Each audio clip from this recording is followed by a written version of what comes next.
All right, hit Max Light. I just pressed record.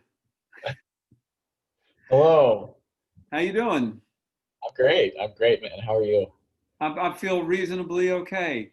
And the last time I saw you was in Washington D.C. back in January, and I had just gone to see Stephen at Stephen Arnold, Right.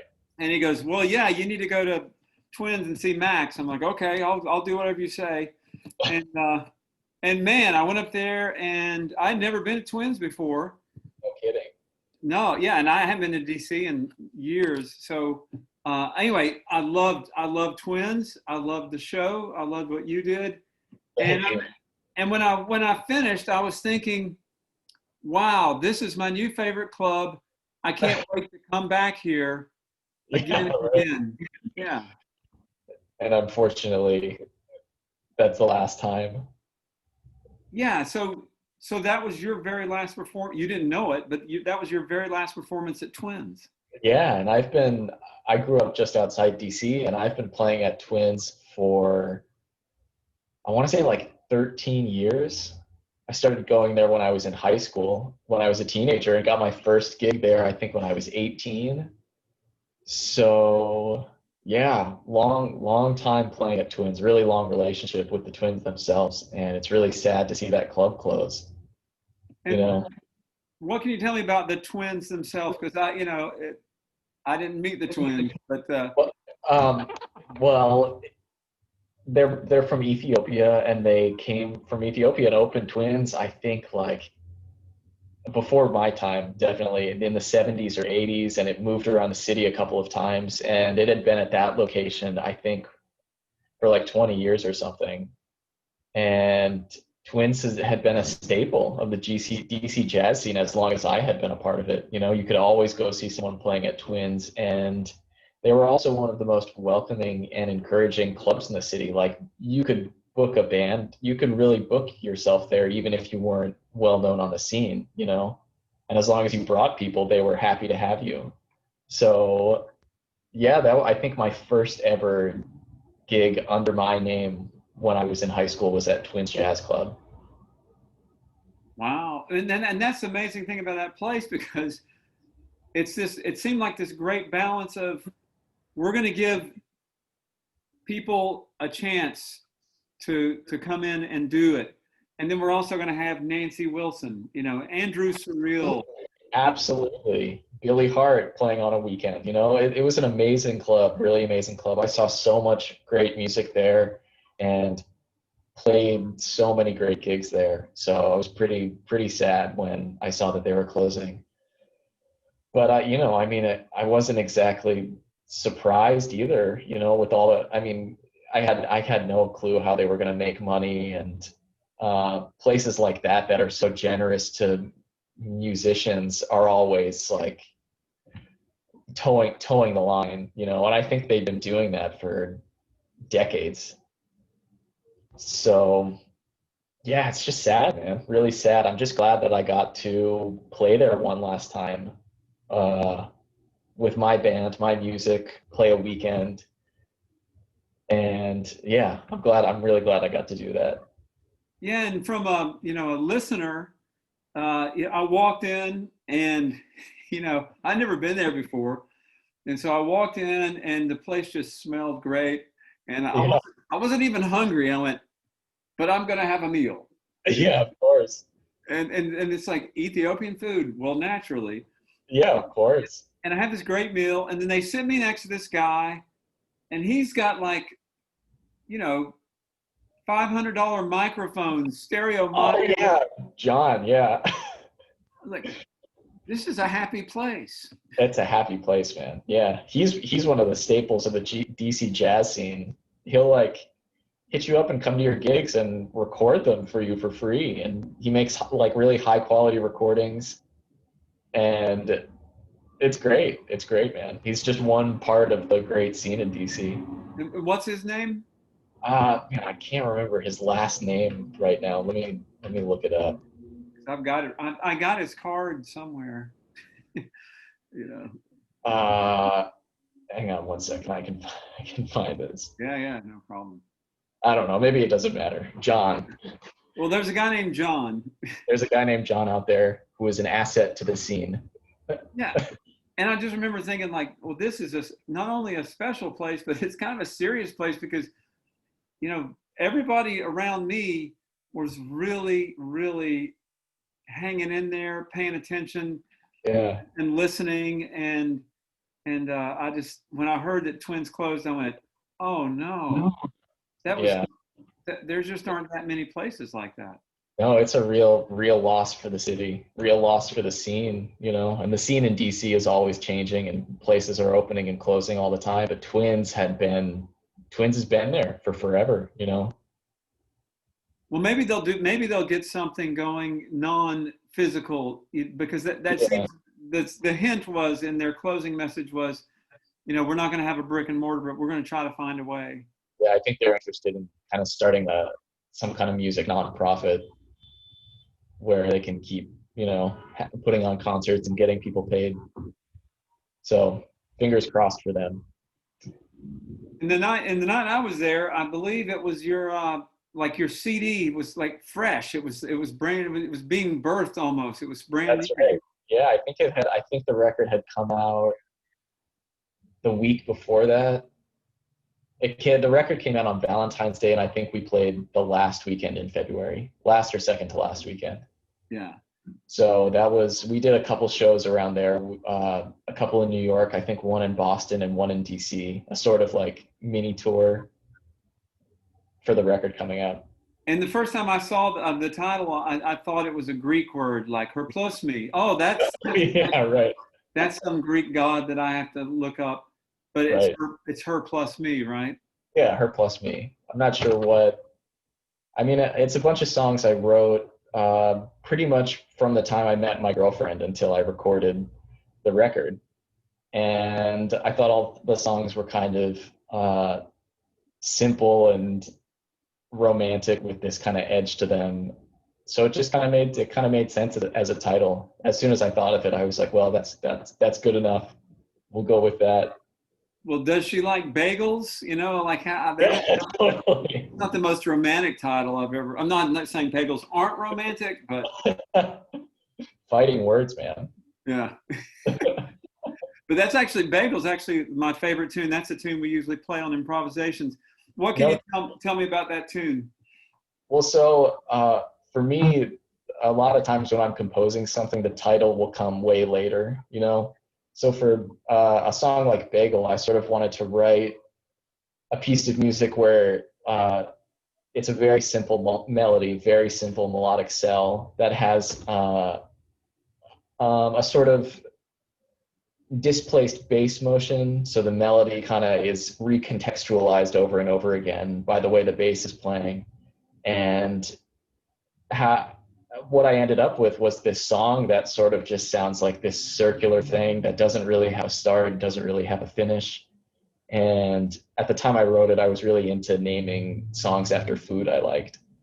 So the original working title was Bagels and Cream Cheese, and I pared it down to just Bagel. Keep it So simple. keep it simple. So that's the story of that one. Well, that's kind of interesting thing about simple. You know, we talked about a simple melody or a simple line. Mm. Often those are the hardest to write. Right. Yeah. Yeah, definitely. And providing enough material to keep it interesting and give the band a platform to improvise and create something dynamic and interesting together. I guess I'm maybe I just like food, but my other favorite tune is Overcooked. Oh, yeah, totally. That's a similar kind of compositional idea. I just had this idea of I wanted to move between different subdivisions of a quarter note, and it kind of ended up with this like I don't know how to describe it, kind of asymmetrical feeling thing.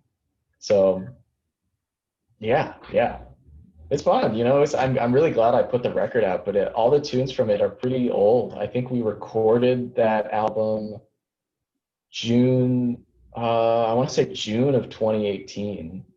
So almost about a year and a half, 18 months between when we recorded it and actually released it. Wow. Is that a little bit weird to have that much of a delay? Definitely, 'Cause you definitely. probably have written a bunch of things since then. Yeah, and a lot of life happened since then. I mean, right before I came out with the record in December, I was in the Herbie Hancock International Guitar Competition and got second place in that, which was a huge, huge, momentous, like crazy lifelong dream moment for me. And then to kind of turn around and release a very old record a couple months later felt really like there was just some dissonance there for me. But that music had been such a long time coming that it also felt really good to like finally get it out there and kind of release myself from out from underneath it. Yeah, there's something. I have this thing about not finishing things, or not concluding things. And so there have been times when I'm like, well, well, this podcast, for example, the damn pandemic, like a travel podcast is totally disrupted. Everything becomes out of date immediately because there's no reference anywhere in the interviews to in about 3 weeks there's going to be a lot of trouble. Right, exactly. But on the other hand, I had to finish it. And it's nice that actually I've been doing follow-up interviews to see how people are faring. So Right. you're living in Brooklyn now, right? Yeah, I'm back in Brooklyn, and it's been quite a time, you know, been quite a 8 months, 9 months almost now. So I was in Denver for most of the beginning of the quarantine because my girlfriend lives out there and is a member of the Colorado Symphony. So the way it went was I went out there to be a plus one on a tour she was going on, a little chamber music tour, and we went through all these small towns in the Rocky Mountains, which turned out to be really serious hotspots for coronavirus at the beginning of March. Sorry, I'm getting a phone call. Um, and they canceled the tour and said everybody needs to self-isolate for 2 weeks. And so I canceled my plane tickets back to New York, canceled a couple gigs that I was on, and then about a week later, all of those gigs got canceled anyway.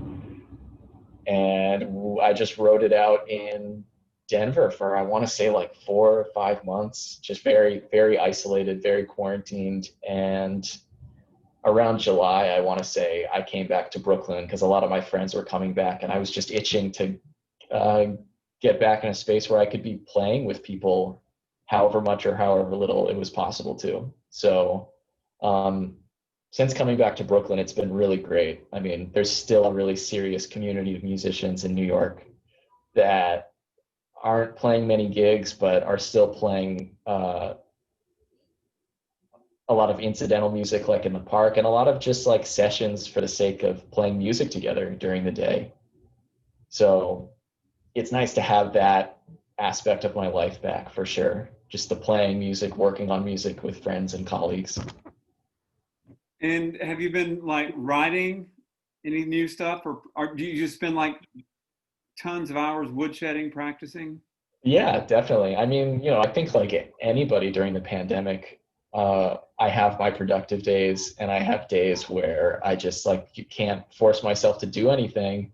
And the most I'll do is like play tunes while I'm watching TV or something. You know what I mean? Just to like get my hands on the guitar. But it's, I think for a lot of people, a lot of musicians, it's hard to find an incentive to practice or write new music now because you're not going to get to perform it anywhere. I know a lot of people are doing recording projects now. Um, but yeah, it's just like finding a reason to do it every day.